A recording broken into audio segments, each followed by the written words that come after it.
Hari ini kita akan mempelajari tentang kalimat transitif dan kalimat intransitif.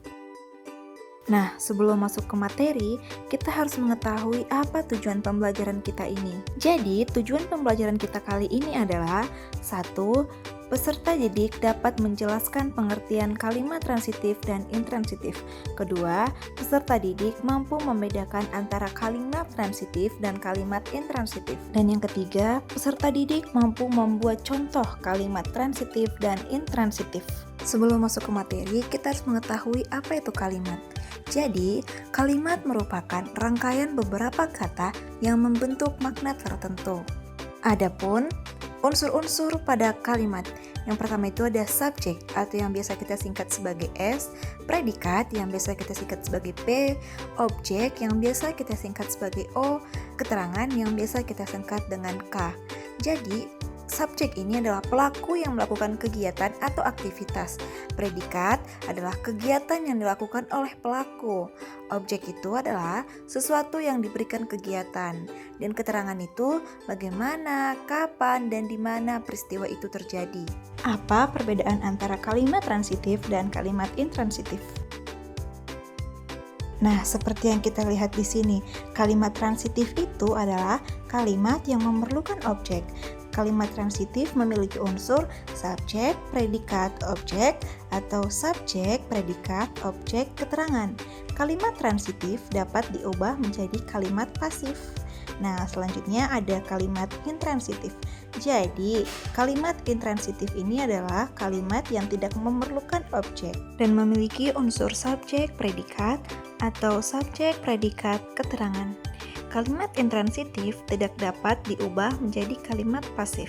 Jadi, kalimat transitif adalah kalimat yang memerlukan objek agar maknanya lengkap. Di sini ada contoh kalimat transitif. Yang pertama, ibu memasak nasi. Yang dimana ibu sebagai subjek, memasak sebagai predikat, nasi sebagai objek. Yang kedua ada ayah memotong rumput pada siang hari, yang dimana ayah sebagai subjek, memotong sebagai predikat, rumput sebagai objek, pada siang hari sebagai keterangan waktu. Nah, kalimat ini dapat diubah menjadi kalimat pasif. Yang pertama, nasi dimasak oleh ibu. Yang kedua, rumput di taman dipotong ayah. Adapun ciri-ciri pada kalimat transitif. Yang pertama, memiliki objek, kedua, bisa diubah menjadi kalimat pasif, dan yang ketiga, predikatnya berupa kata kerja aktif. Yang selanjutnya itu ada kalimat intransitif. Kalimat intransitif adalah kalimat yang tidak memerlukan objek. Nah, adapun contoh-contoh dari kalimat intransitif. Yang pertama itu ayah tidur, yang dimana ayah sebagai subjek, tidur sebagai predikat. Yang kedua itu ada bunga bermekaran di taman, yang dimana bunga sebagai subjek, bermekaran sebagai predikat, di taman sebagai keterangan. Pada kalimat intransitif, kalimat tidak dapat diubah menjadi kalimat pasif.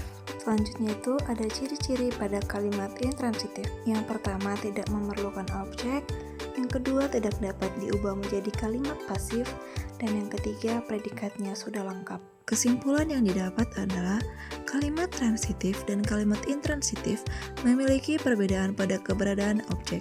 Kalimat transitif memerlukan objek agar maknanya lengkap dan umumnya dapat diubah menjadi kalimat pasif. Sementara itu, kalimat intransitif tidak memerlukan objek, sehingga maknanya sudah cukup lengkap tanpa objek dan tidak dapat diubah menjadi kalimat pasif.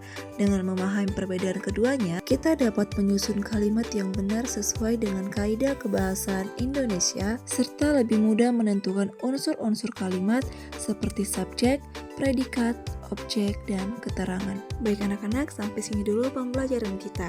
Di sini ibu akan membuat kuis, yang dimana kalian dibagi menjadi 2 kelompok dulu ya. Yang pertama itu ada kelompok A, dan yang kedua itu ada kelompok B. Mari kita mulai kuisnya. Nah, baik anak-anak. Jadi di sini ibu membuat soal kuis kita melalui aplikasi Wordwall, yang dimana di sini ibu buat terdiri dari 10 soal. Jadi setiap kelompok dapat memilih nomor yang mana akan dijawabnya. Kita mulai dari kelompok A dulu. Baik, kelompok A memilih nomor 3. Baik, Ibu tekan ya. Nah, di sini ada soalnya. Kalimat Rina membaca buku memiliki objek berupa C. Ya, benar, buku. Jadi, objeknya itu adalah buku. Baik, kelompok B memilih nomor 6, yang dimana soalnya kalimat Budi menendang bola termasuk kalimat apa ya? Ya, benar sekali, kalimat transitif. Baik, kelompok A memilih nomor berapa lagi ya? Kelompok A memilih soal nomor 10.